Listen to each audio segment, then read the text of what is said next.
Səhər qonaqlarımıza təqdim edəndə, mövzuları təqdim edəndə bu haqda danışdıq. İctimai nəqliyyatda mədəniyyət etikası, belə deyək, etika forması. Bəzən görürsən ki, hansısa bir hadisə olur, sanki insanlar öz aralarında gözləyirlər ki, balaca bir qığılcım olsun ki, hamı başlasın əsəbini göstərməyə. Bilmirsən ki, bu halda sürücü günahkardır, sərnişin günahkardır, sərnişinin hansı öhdəlikləri var, sürücünün hansı öhdəlikləri var və növbə mədəniyyəti məsələsi. Düşünürəm, bu da çox aktual məsələdir. Nəyə görə biz növbə mədəniyyətini hələ də özümüzə təlqin edə bilmirik? Harasa növbəyə dayananda niyəsə biz toplum kimi dayanırıq. Sırayla dayana bilmirik. Nəyə görədir bütün bunlar? Bütün bunları biz efirimizin gözəl bir qonağı var. Etiket mütəxəssisi xanım Kamranla cavablar tapacağıq. Salam xanım, necəsiz? Salam, təşəkkür edirəm. Siz necəsiz? Biz də yaxşıyıq. İstəyərdik elə onunla başlayaq ki, niyə bizim cəmiyyətimizdə hələ də növbə mədəniyyəti formalaşmayıb? Bu nə ilə bağlıdır? Sosial mühit, tərbiyə, yoxsa nə ilə? Növbə mədəniyyətinin formalaşmaması həm psixoloji, həm sosioloji faktorları var. Ən daha çox aktual olan mövzu odur ki, əgər mən bir avtobusda önə keçmək istəyirəmsə və yaxud da metroda önə keçmək istəyirəmsə, birinci olmaq istəyirəmsə, bu ibtidai insandan gəlir. Yəni ibtidai insan mən birinci olmalıyam, mən birinci qarşıya getməliyəm, mən əgər getməsəm məndən bir şeylər baş verəcək anlayışdan irəyə gəlir. Onun instinkti ilə insanlar birinci olmaq, mənim işim daha tezdir, mən tez olmalıyam kimi növbəni pozmağa tərəf gedirlər. Yəni növbəni pozurlar. Həmçinin növbənin formalaşmamasının başqa faktorları da var. Məsəl üçün bu haqda danışa bilərəm ki, şəxsi məkan anlayışının olmaması. Yəni növbədə duran insanlara çox yaxın dayanaraq düşünürük ki, növbədə daha tez keçəcək. Çox insanlar növbəni bir maneə kimi görürlər. Və biz bir insana daha çox fiziksel yaxın olduğumuz zaman bizə elə gəlir ki, növbə tez bitəcək. Bu isə qarşıdakı insanın qıcıq yarada bilər, gərginlik yarada bilər. Etiket onu deyir ki, növbədə dayanan zaman 50-60 santim aramızda məsafə olmalıdır. Bəli, məsafə olmalıdır. Həm də belə haqda danışa bilərəm ki, formalaşmamasının səbəblərindən biri də nəzakətin olmamağı və həmçinin cəzanın olmamağıdır. Çünki biz kənardan görürük ki, qarşımızdakı insan növbəni keçir, gedir və düşünürük ki, ona heç bir cəza tətbiq olmayıb. Deməli, biz də bunu da edə bilərik. Mən düşünürəm ki, ən aktualı isə mən daha vacibəm, mənim daha işim önəmlidir anlayışıdır ki, insanlar qarşıya keçirlər, belə vaciblik hissini yaradırlar özlərində. Maraqlı ki, çox sağ olun ki, müxtəlif məqamlarına toxundunuz. Bir məqamı da mən əlavə edim, bilmirəm, bu doğrudur yoxsa yox. Məsəl üçün, bəzən görürsən ki, növbəni pozur. Yaşlı insan olsa da, amma yenə də onun ixtiyarı yoxdur sənin növbəni pozmağa. Çünki vətəndaş olaraq hər birimizin buna hüququ var. Ən azından icazə ala bilər. Bu ego ilə bağlı ola bilərmi ki, yəni mən yaşlılıq məsələsini o sadəcə olaraq trigger kimi göstərir. Əslində o bəhanədir. Başqa bir məsələ də olub deyə bilərdi ki, mən həkiməm, mən müəlliməm ya da başqa bir məsələ. Sadəcə olaraq mənə olar, başqalarına olmaz. Nəyə görə belədir? Doğrudur. Əslində etiket onu deyir ki, növbədə hər kəs bərabərdir. Bəli. Və vaciblik hissini ortaya qoyaraq, növbəni pozaraq mən başqalarını dəyərsizləşdirirəm. Bu da mənim mədəniyyətsizliyimi göstərə bilər. Bu da aqressiya, qıcıq yaradır kənarda. Əlbəttə ki, biz yaşlılara önə buraxa bilərik, amma əgər bu nəzakətli formada mən önə keçə bilərəm, bizdən icazə olaraq alırsa, əlbəttə ki, bu zaman heç bir gərginlik yaramır. O bizim varlığımızı görür, dəyərimizi görür. Şəxsi sərhədimizi sanki pozmuş olmur. Doğrudur.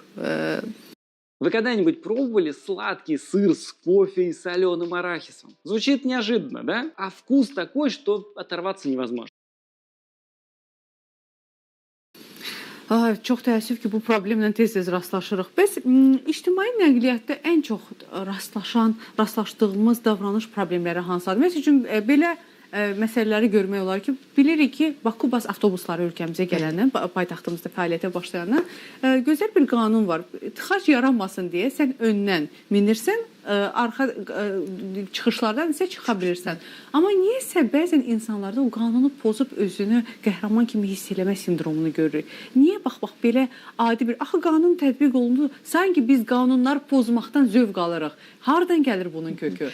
Mən düşünürəm ki, yenə instinklərdən gəlir ki, əgər mən birinci avtobusa minməsəm, yer tapa bilməyəcəm, ayaq üstə qalacam və birinci öndə olmalıyam. Bu demək ki, mənim işim daha tez. Yəni avtobuslardan hər kəs eyni zamanda çatır. Bu təhlükəsizliyi pozur. Avtobus dayanacaqlarda ən vacib etiket qaydası odur ki, birinci kim gəlibsə, o da avtobusa birinci minməlidir. Məsələn, uşaqlara təhsildə, evdə öyrətməliyik ki, önə getmək, birinci olmaq bu fərasət deyil. Bunları edən zaman onları deyə bilərik ki, ayıblamalıyıq demək lazımdır ki, etiket onu deyir ki, birinci kim dayanırsa, o da minə bilər. Əgər avtobus dayanacağında biz qarşıdakı insana icazə versək keçmək, bir addım arxaya atsaq, bu biz o gərginliyi 50% aşağı salır və dediyim kimi nəzakət bu zaman bizim imicimizi və yaxud da özümüzü daha yaxşı hiss elətdirir. Bu da gərginliyi aradan qaldırır ki, heç bir aqressiya ortada olmur. Xanım, görünür bizim söhbətimiz maraqlı gəlib. Tamaşaçı, mesaj olaraq bura göndərilib bu dəqiqə. Ən yaxşısı oxuyum, çünki tamaşaçının mesajı uzundur. Demək, Müzəffər bəy yazır. Düz dedim də. Valla biz balaca olanda məktəbdən öyrədirdilər bir-birimizin arxasınca tutub getməyi. Apteka dərman almağa girəndə o özünün növbəsi ortaya salanlardan bezmişəm də. Nəsə də deyəndə günahkar səni çıxarırlar. Deyirsən, ay xala, ay dayı, sən mənim növbəmə girmisən. Heç olmasa icazə alardın. Hələ bir adımız tərbiyəsiz də qalır. Əslində düz deyir. Ümumiyyətlə, baş verən, bax belə deyək ki, nalayiq hallar halında hər iki tərəfin də hüququ necə qorunmalıdır?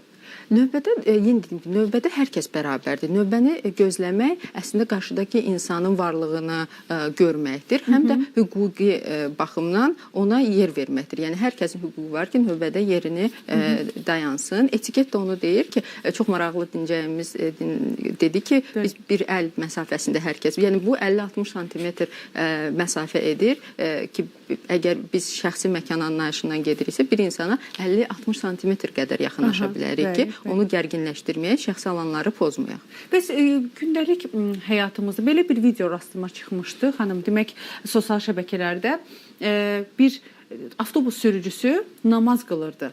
Və vətəndaşların yarısı onun tərəfini saxladı ki, əlbəttə ki, qıla bilər, 5 dəqiqə namaz qılmaqla nə ola bilər? Amma vətəndaşların digər hissəsi isə deyir ki, yox, o iş saatlarında vətəndaşı sərnişinə aparmalıdır vaxtı. Sizcə burada kim haqlıdır?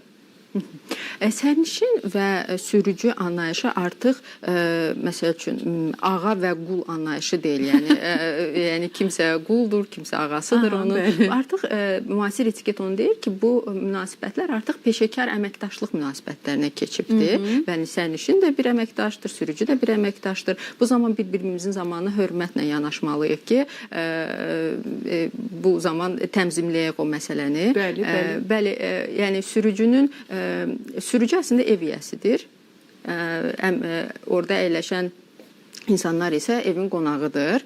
Sürücü ev yiyəsi olaraq təhlükəsizlik haqqında düşünməlidir. Yəni onun məsuliyyətinə girir. Təhlükəsizlik haqqında düşünməlidir.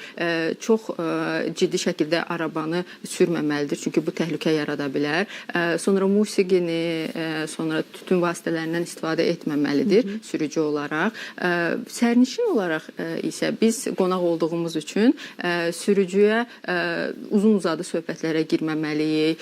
Sonra onları narahat edəcək, yəni təhlükəni yaradacaq məsələləri ortaya çıxartmamalıyıq mənim fikrimcə. Həm də ki, nəyəsə əsəbləşəndə də yəqin ki, qışqıraraq öz etirazımızı bildirməməli. Bu sanki insanda belə təəssürat yaranır ki, gizli yığılmış aqressiyadır. Biz onu hardasa qışqırıb göstərməyə, özümüzü göstərməyə bir yer axtarırıq. İnsani şəkildə, yəni mədəni şəkildə ünsiyyət quraraq da bunu həll eləmək olaraq. Orta məkan anlayışı ondan irəli gəlir ki, biz qonşularımızla öz münasibətlərimizi qoruyuruq. Əslində də nəqliyyat da bir qısa müddətli qonşuluqdur. Ona görə burada da dəyəri yaratmaq, münasibətləri formalaşdırmaq sanki sonraki qəbliyyatdan düşdüyümüz zaman bizə daha gözəl təsir edə bilər. Bir sualımız, mən götürdüm, oxuyuram buradan. Kim yazır? Samir bəy. Samir bəy yazır ki, salam, mənim 35 yaşım var, mən hər gün tezdən işə gedirəm, axşam da işdən yorğun evimə qayıdıram. Niyə mən kiməsə yer verməliyəm? Mən fəhləyəm, ağır tikinti işləri ilə məşğulam, bəlkə kimsə evindən rahat metroya minir, amma mən də onun kimi pul ödəyirəm. Kiməsə yer vermədiyimə görə, axı mən günahkar deyirəm, günahlandıra bilməz mənə heç kim. Bezmişəm xalaların tərs-tərs baxışlarından, yer vermirəm də hər şəkin. Yer vermə mədəniyyəti fikrinizcə, o yaxşı bir məsələyə toxunub tamaşaçımız. Bu mədəniyyət necə tənzimlənməlidir? Əslində yer mədəniyyəti o düşünür ki, biz yaşlılara və hamilə qadınlara yer verməliyik. Əslində burada əlavələr etmək istəyirəm. Etiket şirkət onu deyir ki, yükü olan, özünü yaxşı hiss etməyən, yorğun olan, fiziki çətinliyi olan insanlara da biz mütləq şəkildə yer verməliyik. Aydındır. Aha.